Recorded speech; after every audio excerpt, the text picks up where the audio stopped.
પ્રશ્ન હલાવા દે. નમસ્તે, મારું નામ કેરા માનસી પ્રિન્સિપાલ છે. હું ધોરણ 6 માં અભ્યાસ કરું છું. આજે હું તમને જીવામૃત વિશે થોડું કહીશ. જીવામૃત છાણ, ગોળ અને કઠોળના લોટથી બને છે. જીવામૃત પછી આ બધું મિશ્ર કરી સામગ્રીને 200 લીટર પાણીમાં નાખી દેવાનું.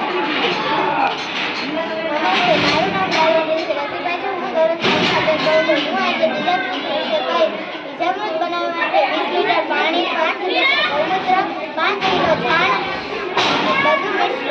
બધું લઈ 50 મિશ્ર કરી બીજામૃત બને છે.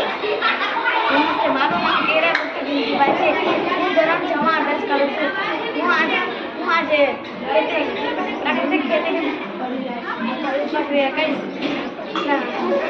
તેનું ઉત્પાદન વધે છે, ફળદ્રુપતા વધે છે, દવા વગરની અનાજ મળે છે.